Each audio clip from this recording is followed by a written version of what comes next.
The blue and gold flag draped hero worship of Ukrainian President Volodymyr Zelensky's last Washington trip, which stirred comparisons to Winston Churchill's wartime stand against Nazism, was a distant memory on Thursday.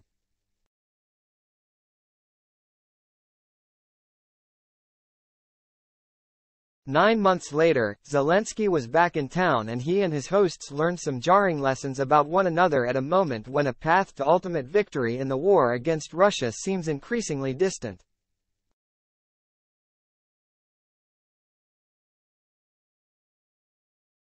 Zelensky got an abrupt preview of how Donald Trump's possible return to power after the 2024 election and how the ex-president's current sway over the ungovernable Republican-led House of Representatives could rupture the multi-billion-dollar lifeline on which Ukraine's survival depends.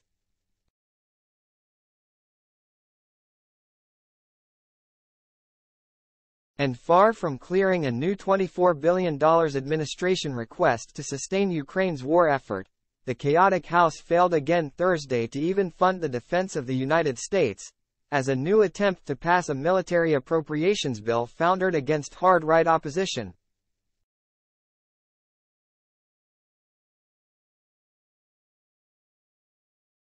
For their part, Americans glimpsed the sapping impact of a brutal war on a leader who rallied stunning resistance to a Russian invasion but also shoulders the burden of months of death and sacrifice forced upon his people.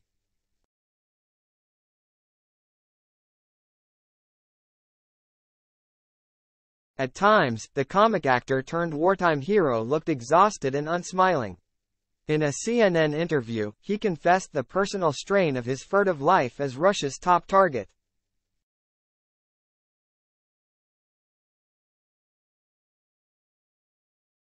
And in public appearances, Zelensky's patience sometimes frayed, especially when berating the United Nations for failing to protect its members from aggression.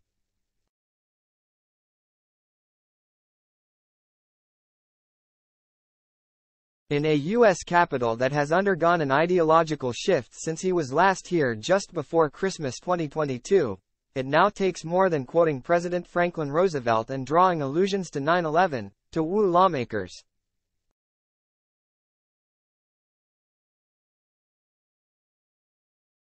There's also a question of whether Zelensky's relentless efforts to shame the world into action might be reaching the point of diminishing returns.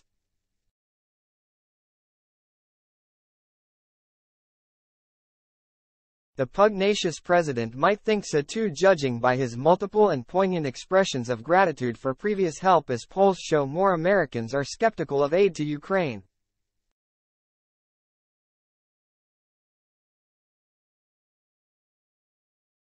He may need to develop new political skills to adapt to a vicious phase in American politics when Ukraine is being dragged into an impeachment saga for the second time and is a central general election issue.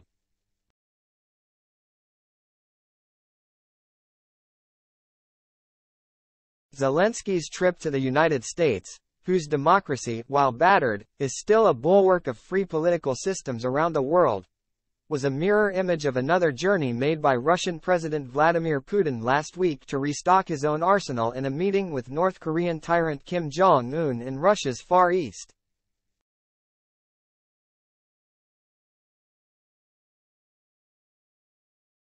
A warm welcome in the Oval Office. Biden did his best to assure Zelensky of U.S. constancy.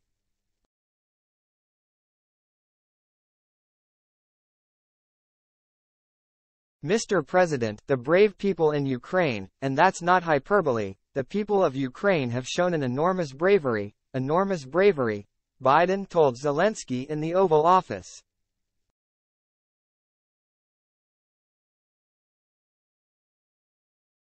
Together with our partners and allies, the American people are determined to see to all we can to ensure the world stands with you.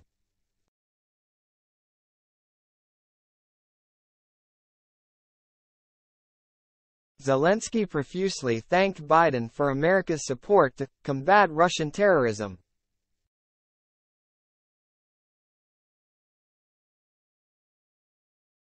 And he also thanked the people of Poland after the government in Warsaw said it would stop arming Ukraine after a dispute over Ukrainian grain imports.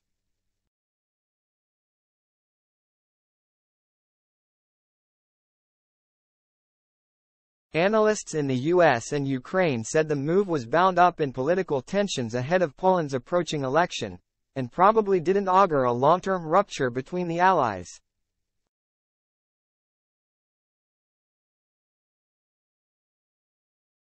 Biden unveiled yet another U.S. aid package for Ukraine worth $325 million that was expected to include more cluster munitions and air defense equipment, according to two U.S. officials, marking the second time the U.S. has provided the controversial weapon to Kyiv.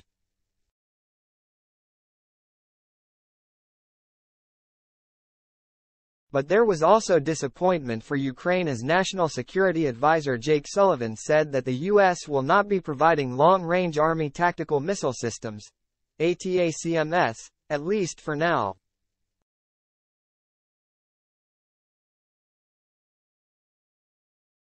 The decision is the latest sign of the limitations of help even from Biden, who has led the Western alliance more effectively than any other U.S. president since the end of the Cold War.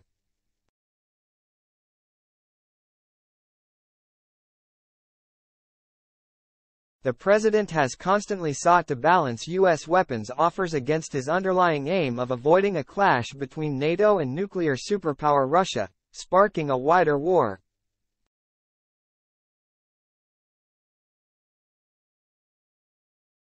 His hawkish critics, however, accuse him of slow-walking weapons systems he eventually decides to provide, and of offering Ukraine only the means to ensure its survival but not to inflict a comprehensive defeat on Russia.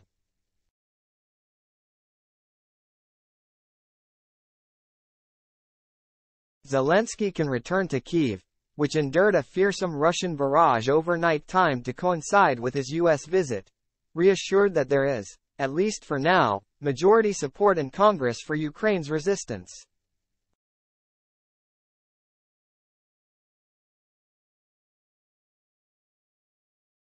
Democratic Senate Majority Leader Chuck Schumer and Republican Minority Leader Mitch McConnell flanked him as he walked into a meeting with senators.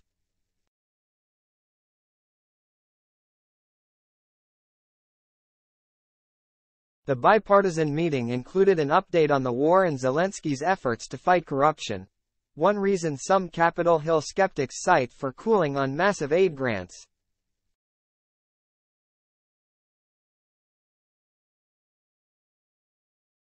Zelensky's GOP backers in the Senate endorsed his efforts.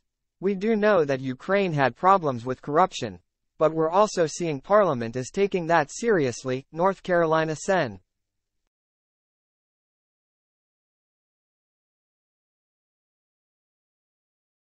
Tom Tillis, a member of the GOP leadership, said after the meeting, in December 2022, Democratic Vice President Kamala Harris and Democratic then-Speaker Nancy Pelosi unfurled a giant Ukrainian flag behind a clearly moved Ukrainian president after he addressed a joint session of Congress.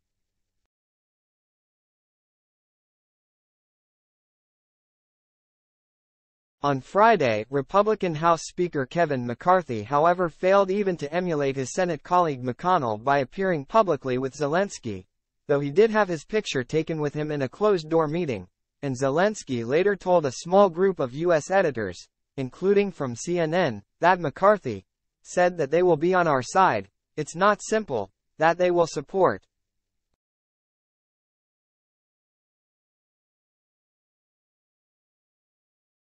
The Speaker, who is locked in a showdown with his most extreme conservative members that could shut down the government next week, explained that the chamber didn't have time for a joint session with the Senate to hear a speech from Zelensky.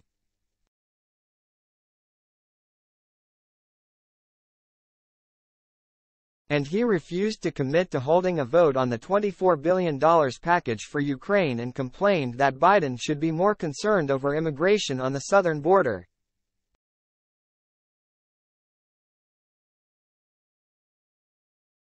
"Look, we've got to get our fiscal house taken care of here in America.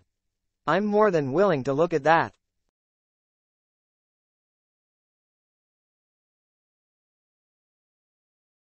But the one thing I know is that if the president's only focused on that, well, you've just had 10,000 people come across the border, and he wants to ignore that," McCarthy said.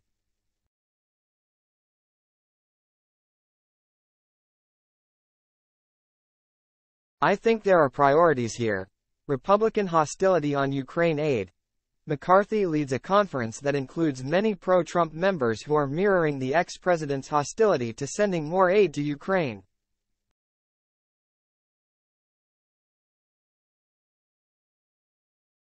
Trump has vowed to end the war within 24 hours if he is the Republican nominee and wins the 2024 presidential election, a pledge likely to prove favorable to Putin, whom he has often tried to impress.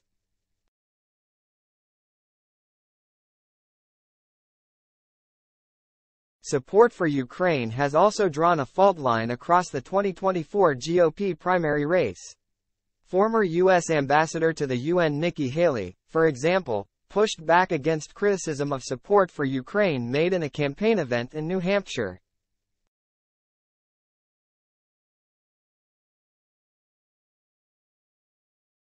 "You had a thug invade a pro-American freedom-loving country," she said.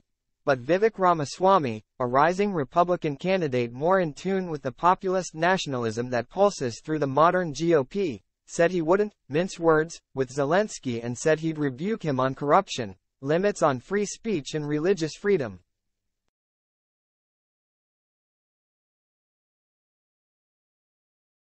The divides underscore the Republican Party's struggle for its own soul, between traditional conservatives and foreign policy hawks who back global democracy and the isolationist, America First, approach that saw Trump cozy up to dictators like Putin while lambasting the Western alliance that Biden has reinvigorated to meet a new challenge from Moscow.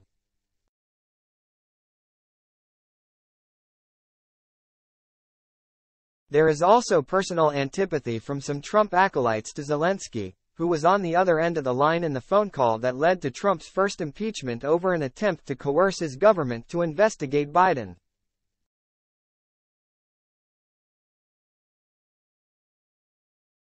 Remarkably, Ukraine is now at the center of another impeachment drama as Republicans investigate Biden over so far unproven claims he benefited financially from his son Hunter's business activities in the country.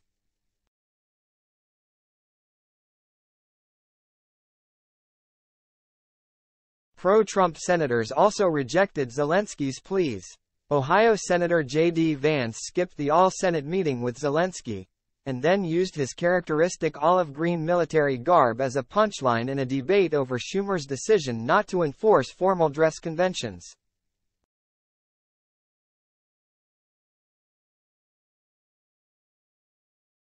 "Letting someone in the Senate chamber dressed like this really crosses the line," Vance wrote on X, formerly known as Twitter, along with a picture of Zelensky who actually did not address senators in the chamber but in the smaller, old Senate chamber that is often used for ceremonial events.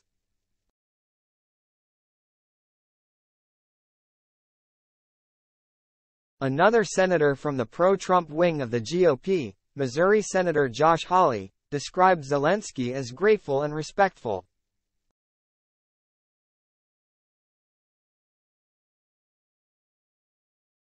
But he complained the Biden team had established no clear goal for winning the war.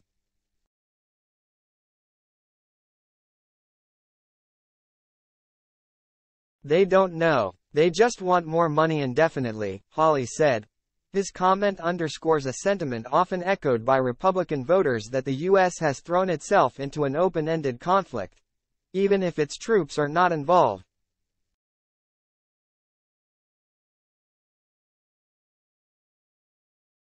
Trump exacerbates such concerns by warning that Biden's help for Ukraine could trigger World War III with Russia.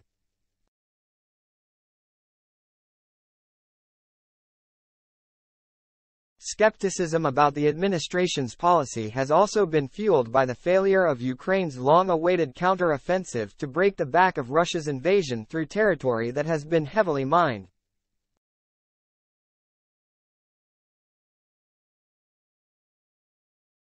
Any hopes of a long-term peace deal are meanwhile undercut by Ukraine's determination to recover lost territory and Russia's history of ignoring ceasefires in the region.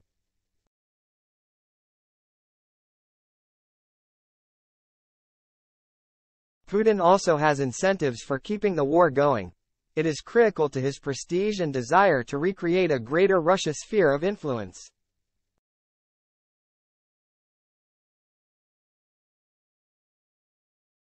He may also wait to see whether a power shift in the White House could see a returning President Trump keen to end the war on Russia's terms.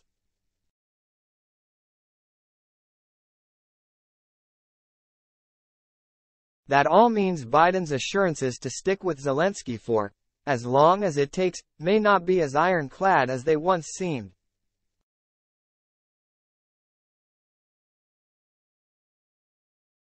With no end in sight for the biggest war in Europe since World War II, Ukraine's fate seems increasingly aligned with Biden's own political destiny.